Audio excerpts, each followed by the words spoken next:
네, 오늘 마가복음 첫 번째 시간입니다. 이 중풍병자를 고치신 예수님이라는 제목으로 하나님 말씀 나누도록 하겠습니다.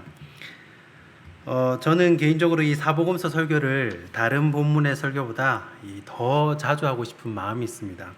왜냐하면 이 구약에 오실 예수님의 이야기도 참 소중하지만 실제로 예수님이 어떻게 사셨고 또 어떤 메시지를 주셨는지에 대해 이야기하는 것이 굉장히 교회에 유익하다고 생각을 합니다. 특별히 이 주일학교 아이들, 자라난 아이들에게 있어서는 더더욱 예수님의 이야기를 많이 해줘야 된다라고 생각을 합니다.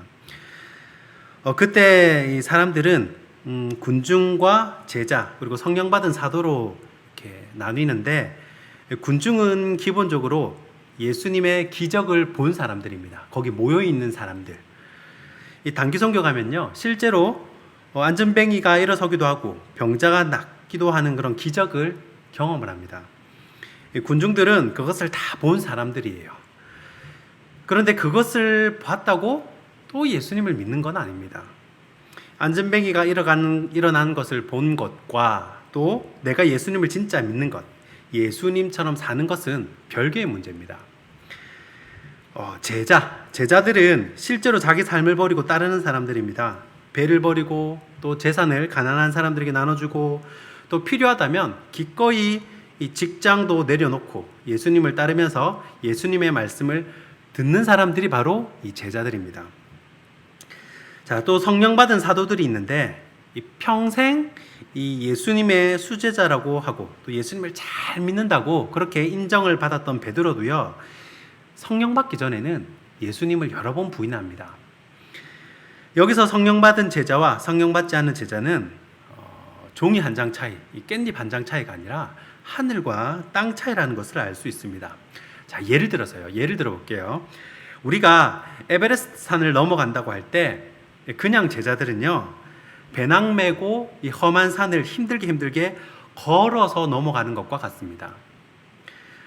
자, 그러면 힘은 힘대로 들고 고생은 고생대로 합니다. 자, 그러나 성령 받은 사도들은요, 에베레스트 산을 헬기 타고 넘어가는 것과 같습니다. 이 산의 경치도 보면서 즐기면서 너무너무 수월하게 산을 넘어간다는 거예요. 그리고 언제 지나갔는지 금방 산을 넘어갑니다. 그것이 바로 이 성령 받은 사도와 또 받지 못한 사도의 차이입니다. 자, 그래서 우리가 신앙생활을 하면서도 이 참된 만족이 없고 기쁨이 없고 이 공허함이 있다면 반드시 이 성령을 사모하시기 바랍니다. 이 성령 충만을 위해 기도하시길 권면드립니다. 성령 충만하면 일단 기쁨이 충만해지고요. 특징이 기쁨이거든요. 그냥 기뻐요. 얼굴을 보면 이야, 저분 대단히 은혜를 받았다 티가 납니다. 그냥 기쁘고 그냥 행복합니다. 가만히 있어도 행복하고요. 그냥 빈들에 갖다 놔도요, 그렇게 행복할 수가 없어요. 남들은 아이고 저렇게 어떻게 사나 하는데 그렇게 행복할 수가 없습니다. 그냥 감사가 나오고 너무너무 좋아요. 결국 성령이 내 안에 있어야 예수님이 주님이라는 것이 믿어진다고 고린도전서 12장 3절에서 말씀을 합니다.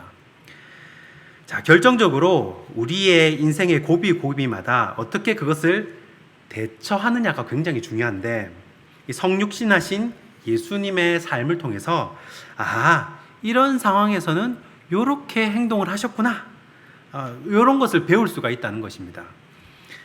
위기 관리 능력이 엄청 중요하거든요. 위기가 왔을 때 어떻게 그거를 처리를 하느냐, 관리를 하느냐. 자, 1대 29대 300이라는 법칙이 있습니다. 이 여행보험사 하버트 하인리가 7만 5천 건의 대형 사고 통계를 가지고 발견한 법칙인데, 이 한 번에 어떤 대형 사고가 터지기 전에 비슷한 문제들이 29번 정도 터지고, 그리고 작은 비슷한 문제들이 300번 정도 생긴다는 겁니다. 자, 그래서 중풍병자를 고치신 예수님의 이야기를 통해서 우리가 배울 수 있는 이 교훈은 무엇인지, 이 중풍병이라는 인생의 이 위기 관리를 어떻게 해나가야 하는지 오늘 말씀을 통해서 한번 살펴보도록 하겠습니다. 인생의 위기 관리 첫 번째는요, 예수님만 있으면 몰려든다입니다. 오늘 본문 1절과 2절입니다. 후에 예수께서 다시 가버나움에 들어가시니 집에 계시다는 소문이 들린지라 많은 사람이 모여서 문 앞까지도 들어설 자리가 없게 되었는데 예수께서 그들에게 도를 말씀하시더니. 아멘. 자, 저희 아이들이 유치원 다닐 때에 그 안락동에 충혈사를 한번 데리고 간 적이 있습니다. 화창한 날씨에 많은 이런 아이들을 데리고 온 부모들이 너무도 평화로운 시간을 보내고 있었습니다. 자, 충혈사 입구에 보면요, 꽤 커다란 연못이 있습니다. 거기에 보면 꽤 큰 팔뚝만한 그런 잉어들이 많이 돌아다닙니다. 그런데 아이들이 이 잉어를 자세히 보고 싶어도 잉어들이 물속을 돌아다닌다고 가까이 오지를 않는 겁니다. 자, 그런데 옆에 다른 사람이 잉어에게 먹이를 주는 거예요. 그랬더니 순식간에 잉어들이 그냥 수십 마리가 몰리는데 그때 정말 평범하고도 단순한 진리를 깨닫게 되었습니다. 아, 먹이만 있으면 이 잉어들이 몰리는구나. 이 달맞이나 송정에 가면요, 맛있는 브런치 카페, 맛있는 빵집이 많이 있습니다. 그런데 빵집이요, 그 빵집이 아무리 언덕에 있고 또 차 없으면 못 가는 그런 정말 최악의 입지라고 해도 빵만 맛있으면, 빵만 맛있다고 소문이 나면 그 집을 기어이 찾아갑니다. 어떻게 해서도 찾아가요. 우리 인생에도 마찬가지라고 생각합니다. 인생에 위기가 있고 풀리지 않는 문제가 있다 하더라도 예수님만 내 안에 있으면 모든 문제가 눈 녹듯이 사라진다는 것입니다. 이 마가복음 1장에서 예수님은요, 광야에서 이 사단과의 이 영적 전쟁에서 승리를 하시고 또 갈릴리에서 이 탁월한 스피치로 이 저자 특강을 하셨습니다. 여러분, 진짜 대가는요, 설교 한 편만 들어봐도 압니다. 진짜 맛집은 한 입만 먹어봐도요, 사람들이 이 집 맛집이구나 알아봅니다. 이 갈릴리에서 예수님이 말씀을 전하실 때에 사람들이 아마 충격을 받았을 겁니다. 왜냐하면 이전에 듣던 다른 율법 교사들의 설교와는 영적인 파워가 다른 겁니다. 거기서 벌써 이 입소문이 났겠죠. 그리고 마가복음 1장 21절에 와가지고 회당에 더러운 귀신 들린 사람들을 고칩니다. 이 회당이란 말은 거기에 제사장, 서기관, 율법교사, 웬만한 영적 지도자들은 거기 다 와 있다는 것입니다. 그 사람들이 기도하고 꾸짖고 다 해봤겠죠. 그러나 우리 예수님은 한마디에 귀신들이 깨갱한다는 거예요. 그리고 마가복음 1장 29절부터 이제 신유 사역에 들어갑니다. 베드로의 장모님도 고치시고 또 32절에 보면 모든 병자와 귀신 들린 자들이 예수님께 왔다고 합니다. 그리고 35절에 새벽 기도를 하시고 이 경건 생활하는 모습도 이제 보여주시는 거예요. 이 경건은 말에 능력과 힘을 더해줍니다. 뿐만 아니라 40절에는 나병 환자도 고치시죠. 그러니까 이미 예수님은 슈퍼스타셨습니다. 예수님만 만나면 인생의 모든 문제가 다 해결이 되는 거예요. 이 정신적인 문제, 영적인 문제, 육체의 질병, 이 마음의 공허함, 모든 문제가 다 해결이 되는 겁니다. 그래서 그들은 기를 쓰고 예수님을 만나려고 그렇게 애를 쓰는 거예요. 예레미야 29장 13절에 너희가 전심으로 나를 찾으면 나를 만나리라 하고 말씀을 합니다. 우리가 수요 예배에 나오고 새벽에 나오면서 가장 갈급하게 구해야 될 것은 예수님을 찾는 것입니다. 어쨌든 예수님만 만나면 해결이 되는 것입니다. 우리가 나라에 문제가 있으면 또 억울한 사정이 있으면 어떻게든 이 높은 사람, 우리나라에서 제일 높은 사람은 대통령이죠. 이 대통령을 만나려고 애를 씁니다. 이 대통령이 나서면 모든 문제가 다 해결이 되기 때문에 그렇습니다. 우리나라에 일어나는 문제는 뭐 해결이 되겠죠. 실제로 1996년도에 목포의 한 나이트클럽에서 이 38살 된 한 중소기업의 상무, 한 직원이 술값 바가지 문제로 실랑이를 벌이다가 직원들이 가서 회식을 한 거죠. 25명의 조폭들에게 집단 구타를 당하는 사건이 일어납니다. 아마 기사를 보신 분들도 계실 겁니다. 이 사과를 요구하는 이 조 씨에게 조직폭력배들은 이 조 씨의 동생도 구타를 하고 다양한 방법으로 괴롭힙니다. 그래서 결국 대통령께 올리는 탄원서를 전국구 일간지에 사비를 들여가지고 광고를 내게 됩니다. 밑에 광고랑 커다랗게 광고를 내요. 그 탄원서를 일간지니까요. 그 탄원서를 본 우리 김영삼 장로님 대통령은 국무총리부터 경찰총장까지 다 불러가지고 나라 꼴이 이게 뭐냐고 크게 화를 냈다고 합니다. 이 대통령의 불호령에 경찰총장도 혼이 나갈 정도였고, 경찰청장은 바로 목포 경찰서장에게 가가지고 노발대발하며 이렇게 꾸중을 했다고 합니다. 자, 그때부터 전국에 조직폭력배 소탕 작전이 이루어졌고, 이 피해자 조 씨도 억울한 사연을 풀게 되었다는 것입니다.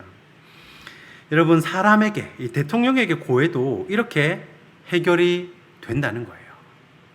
그러므로 여러분 꼭 반드시 예수님께 모든 것을 고하시길 바랍니다. 예수님을 찾으시길 바랍니다. 제가 예수님이 자주 보시는 신문이 뭔지는 모르지만 예수님께 연락하는 직통 전화번호는 알고 있습니다. 예, 제가 알려드릴 테니까 꼭 저장을 해놨다가 급한 일이 있으면 연락을 해보시기 바랍니다. 이 전화번호가 뭐냐면 333-1414입니다. 333-1414. 꼭 기억을 하세요. 333-1414. 이 333은 뭐냐? 예레미야 33장 3절. 그렇죠. 너는 내게 부르짖으라. 내가 내게 응답하겠고 내가 알지 못하는 크고 은밀한 일을 내게 보이리라. 아멘. 자, 그럼 1414는 뭡니까? 요한복음 14장 14절. 내 이름으로 무엇이든지 내게 구하면 내가 행하리라. 자, 제가 예수님 직통 전화번호 알려드렸으니까 바로바로 이게 연락하셔서 인생의 문제도 해결을 받고 인생의 위기도 너끈히 극복하는 저와 여러분이 될 줄 믿습니다. 인생의 위기 관리 두 번째는 예수님만 만나면 해결된다라는 것입니다. 본문 4절과 5절입니다. 무리들 때문에 예수께 데려갈 수 없으므로 그 계신 곳에 지붕을 뜯어 구멍을 내고 중풍병자가 누운 상을 달아내리니 예수께서 그들의 믿음을 보시고 중풍병자에게 이르시되 작은 자야 내 죄의 사함을 받았느니라 하시니. 아멘. 자, 하늘이 무너져도 솟아날 구멍이 있다고 하죠. 길이 없다고 포기하는 것이 아니라 계속해서 찾다 보면 길이 보이고 이 실마리가 보이게 되어 있습니다. 자, 지금 예수님 주위에 너무 사람들이 많으니까 이 중풍병자의 침대를 들고 있는 네 사람이 예수님께 들어갈 틈을 못 찾는 겁니다. 한 사람도 비집고 들어가기 어려운데 어떻게 네 사람이, 그것도 이 침대까지, 간이 침대까지 들고 들어갈 수가 있겠습니까? 이 고민 끝에 이들은요, 지붕을 뜯어서 위에서 이 침대를 내리는 이런 공수작전을 하기 시작합니다. 이 팔레스타인 지역의 집들은요, 갈대나 마른 풀, 나뭇가지들로 대들보와 대들보 사이에 얹어가지고 지붕을 만들고 그 위에 점토를 바른다고 합니다. 그러니까 지붕이 우리나라처럼 콘크리트가 아니라서 쉽게 벗길 수가 있는 것입니다. 아무리 그래도 남의 집 지붕을 벗길 생각을 어떻게 했을까? 그만큼 절박하고 고민을 많이 했다는 것이죠. 특별히 4명의 지인들이 정말 이 중풍병자를 사랑하고 아끼는구나라는 생각을 했습니다. 그냥 포기할 수도 있는데 끝까지 방법을 생각을 한 거예요. 궁리를 하고 어떻게 하면 되게 할까? 어떻게 하면 되게 할까? 아이고, 안 된다 이게 아니라 어떻게 하면 되게 하는 방법을 자꾸 생각을 하는 거예요. 이 4명의 지인은요, 어떤 방법으로든 일단 예수님을 만나기만 하면 병이 나을 거라는 확신이 있었습니다. 재산을 손해보면서까지라도 예수님만 만나면 이 문제가 해결될 것이라는 믿음이 있었습니다. 그래서 오늘 본문 5절에 보시면요, 중풍병자의 믿음으로 고쳐준 것이 아니라 이 4명, 그들의 믿음을 보시고 중풍병자를 고쳐줍니다. 우리가 가정의 문제들, 교회의 문제들, 직장의 문제들, 세상의 온갖 문제들로 이렇게 둘러싸여 있어도 예수님만 만나면 해결된다는 믿음이 있어야 합니다. 우리 회사는 안 돼, 우리 집은 안 돼, 그렇게 말할 만큼 문제가 많은 것도 일단 예수님만 만나면 문제가 해결받고도 남음이 있다는 사실을 꼭 믿으시기 바랍니다. 구원도 믿음으로 받는 거예요. 또 여리고성도 믿음으로 무너지고요. 가나안도 믿음으로 취합니다. 우리가 예수님을 믿는 믿음만 있다면 해결 못할 문제가 없다는 것을 꼭 믿으시고 다시 한번 믿음의 고백을 주님께 드리시기를 주님의 이름으로 축원합니다. 인생의 위기관리 마지막 세 번째는 예수님만 만나면 회복된다입니다. 오늘 본문 12절 말씀입니다. 그가 일어나 곧 상을 가지고 모든 사람 앞에서 나가거늘 그들이 다 놀라 하나님께 영광을 돌리며 이르되 우리가 이런 일을 도무지 보지 못하였다 하더라. 아멘. 자, 처음에 중풍병자를 네 사람이 들고 들어가는 걸 보고 아마 많은 사람들이, 어떤 사람들이 혀를 차고 뭐 그런 사람도 있었겠죠. 왜냐하면 이스라엘에서 이 질병은요, 죄의 문제와 결부를 시킵니다. 내가 질병이 있다는 것은 하나님께 범한 죄가 있기 때문에 그렇다라는 인식이 있는 거예요. 그 사람들 머릿속에는. 그래서 그 질병이 나도 제사장한테 가가지고 다시 정결의식을 해야 사람들 사이에서 이렇게 이 사회 활동을 할 수가 있는 겁니다. 그래서 성경에서 질병 이야기, 병자 이야기를 하는 것은요, 죄인 이야기를 하는 것과 같은 겁니다. 죄로 인해 사회와 단절되고 이웃의 눈치를 보면서 사람들의 혀를 차게 만드는 그런 초라한 중풍병자였지만 그 중풍병자도 예수님을 만나는 순간 많은 사람들이 입에서 하나님께 영광을 돌리게 하는 그런 복된 인생이 된다는 거예요. 지난 7월 8일 크리스천 투데이에 이런 기사가 떴습니다. 이 남아프리카에서 이 사탄교회를 이끌던 지도자 리안 스위겔라라는 사람이 회심을 하고 이 기독교로 개종했다는 그런 기사였습니다. 그래서 한 기독교 라디오 방송에서 이 사단 숭배자였던 스위겔라를 인터뷰하면서 예수님을 만난 계기를 물어보았습니다. 그랬더니 사탄교회 지도자가 하는 말이 자신이 평소와 다름없이 이 사탄 숭배 의식을 하고 이렇게 마음을 열었더니 예수님이 나타나셨다는 거예요. 본인이 너무 교만해가지고 당신이 예수님이라면 증명해 보라 하니까 예수님이 가장 아름다운 그런 사랑과 에너지를 자신에게 부어주시더라는 겁니다. 이 지옥에 갈 수밖에 없는 우상 숭배자도 예수님을 만나니까 회복이 되더라는 거예요. 그 영혼이 소생케 되더라는 것입니다. 유명한 신학자요 목회자인 존 스토트는 나는 왜 그리스도인이 되었는가 라는 책에서 이렇게 말을 했습니다. 제가 그리스도인이 된 이유는 궁극적으로 제 부모나 스승의 영향도 아니고 그리스도에 대한 저 자신의 결단 때문인 것도 아니며 바로 천국의 사냥개 때문입니다. 즉 제가 원하는 길로 가고자 도망할 때조차도 끈질기게 저를 쫓아오신 예수 그리스도 그분 때문인 것입니다. 그리고 천국의 사냥개이신 그분이 은혜롭게도 저를 추적하지 않으셨다면 오늘 저는 헛되고 버림받은 인생들의 쓰레기 더미 위에 놓여 있었을 것입니다. 이렇게 글을 적었다는 거예요. 자, 희망이라고는 없는 중풍병자가 회복된 것도 또 우리가 구원을 받아 이 자리에 앉아 있는 것도 주님의 포기하지 않는 사랑 때문인 줄 믿습니다. 이 천국의 사냥개라는 표현은요, 사실 시인 프란시스 톰슨이라는 분이 쓴 시의 제목입니다.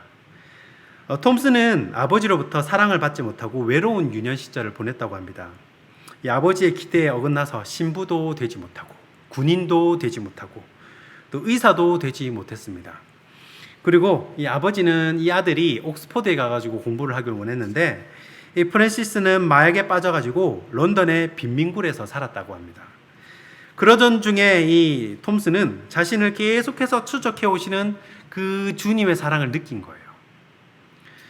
주님의 추적에서 벗어나 보려고 발버둥을 치다가 결국 그리스도 앞에 무릎을 꿇게 되고 그의 인생은 극적으로 바뀌게 됩니다.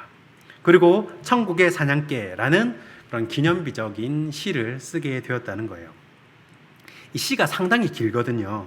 그래서 그 의미를 살리는 선에서 제가 압축을 해가지고 한번 소개를 해드리겠습니다. 나는 그에게서 도망쳤네. 밤에도 낮에도 나는 그에게서 도망쳤네. 수많은 세월 동안을 나는 그에게서 도망쳤네. 내 마음속의 미궁 같은 길로 슬픔 속에서도 그를 피해 숨었다네. 내가 나를 배반하기에 모든 것이 너를 배반한다. 가여워라. 너는 알지 못하는도다. 나 아니면, 오직 나 아니면 비천한 너를 누가 사랑해 주겠느냐.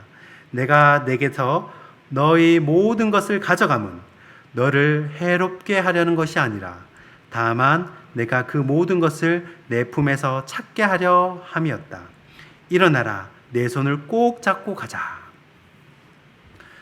자, 예수님은 중풍병자의 인생만 변화시킨 것이 아니라 이 천국의 사냥개처럼 시인 프랜시스 톰슨의 인생도, 또 사탄 숭배자였던 니안 스위겔라도, 또 존 스토트 목사님도, 그리고 여전히 허물투성이인 저와 여러분도 붙잡아 주셨다는 것입니다. 말씀을 맺겠습니다. 주님은 오늘도 주님의 끝없는 사랑으로 우리를 찾아오십니다. 죄인 취급, 인생의 패배자 취급을 받는 그런 중풍병자도 예수님만 만나면 회복시키고 역전을 시키더라는 겁니다. 그렇기 때문에 예수님을 만나도록 간절히 구해야 합니다. 이 복음서를 읽다 보면요, 이 서론에서도 말씀드렸다시피 예수님의 기적을 보기만 했던 군중도 많았지만 정말 예수님을 간절히 찾는 사람들도 많았습니다. 그리고 예수님을 찾고 찾는 사람은 결국 예수님을 만났습니다. 중풍병자도 만났고요, 삭개오도 만났고요, 의심 많은 도마도 만났습니다.